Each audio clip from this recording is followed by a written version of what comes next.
Hello,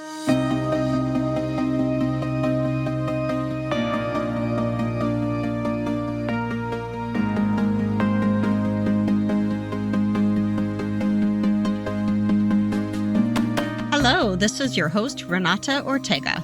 Welcome to today's episode of the Cycle Breaker and Changemaker podcast.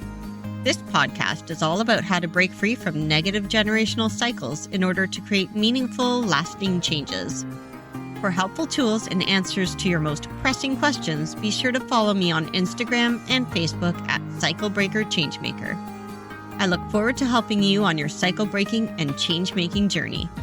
I promise you will find nothing more rewarding than this.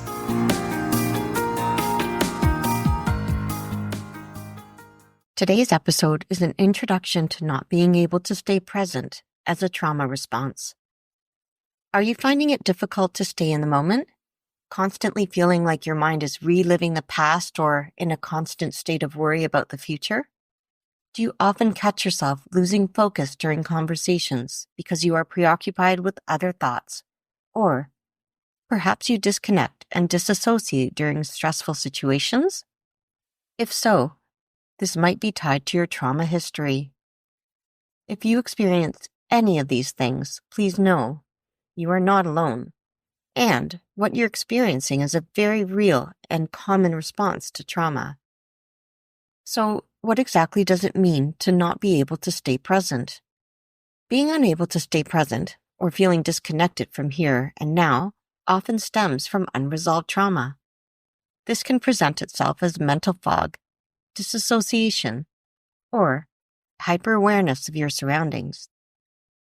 Your brain may go into overdrive, pulling you out of the current moment as a way to protect you from perceived danger, even if no immediate threat is present.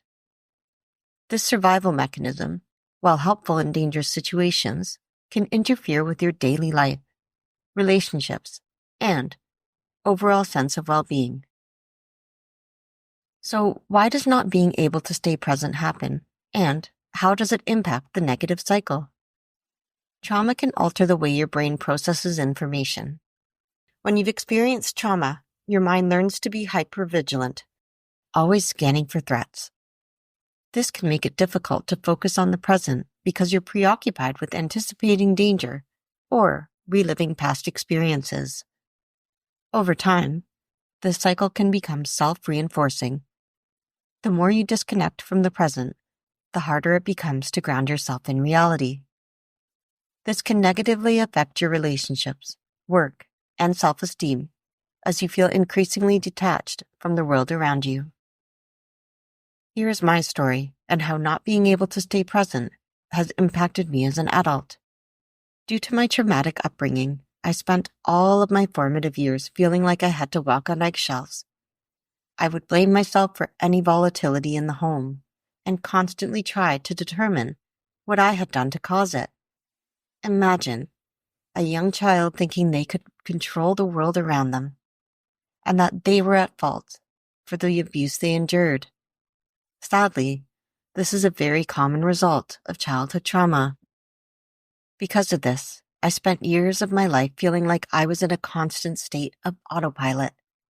I would be physically present in a room, but often mentally somewhere else, in a constant state of worry about the future, and actively troubleshooting it.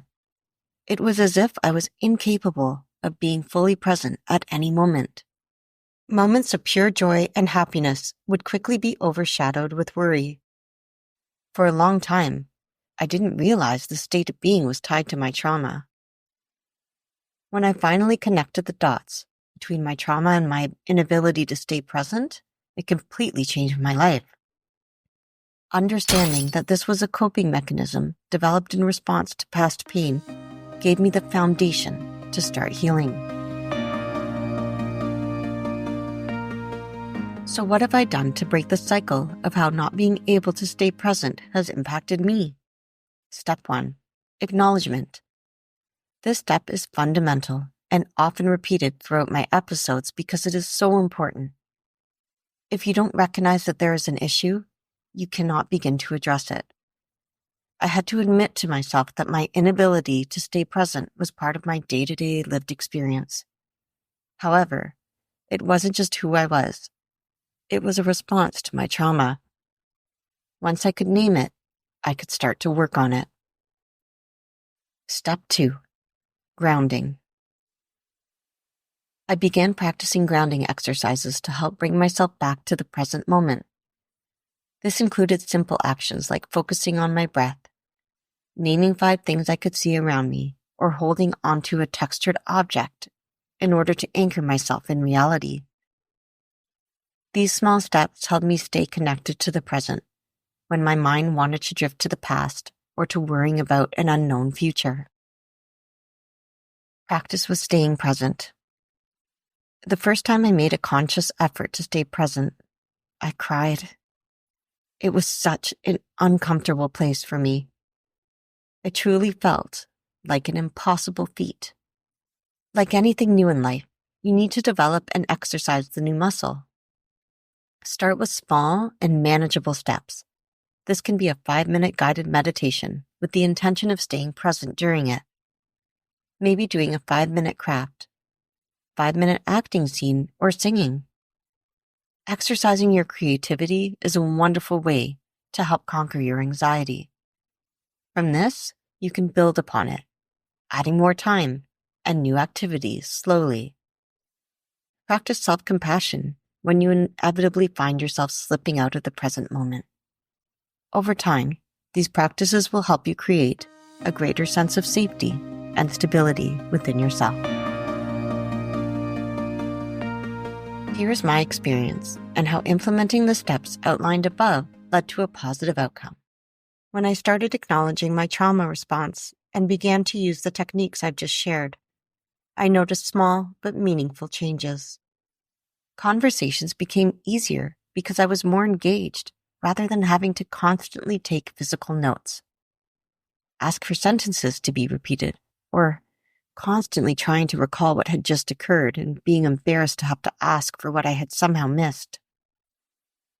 I started to take notice of and appreciate small things I hadn't had the capacity to take in before, like the warmth of the sun on my skin or the sound of someone's laughter. Constantly practicing being present while using mindfulness techniques gave me the tools to stop living in the past or fearing the future, and allowed me to instead embrace the present moment. I began to be able to truly listen to others without zoning out or worrying about what to say next. For the first time in a long time, I felt deeply connected to them and to myself. It was a powerful reminder that healing is possible, and being present is a gift you can give to yourself and to others. If this resonates with you, I encourage you to take these steps to begin breaking the cycle. Remember, you are not alone, and with time and effort, you can reclaim the present moment as a safe and meaningful place to be too. Thank you for listening to today's episode of Cycle Breaker and Changemaker. I would love to hear from you and to receive your feedback. Remember, you can reach me on Instagram or Facebook at Cycle Breaker Changemaker. Please rate, review, and subscribe wherever you get your podcasts in order to help me continue to help you.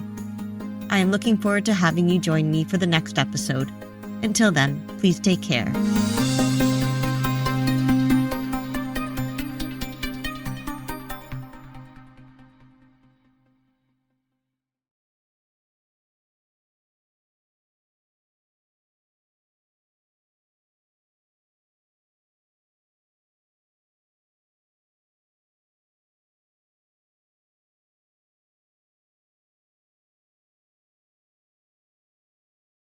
When you've experienced trauma, your mind learns to be hypervigilant, always scanning for threats.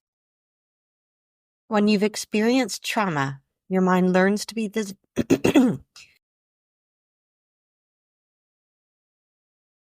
always scanning for threats. Learns. Learns. Learns. When you've experienced trauma, your mind learns to be hypervigilant, always scanning for threats.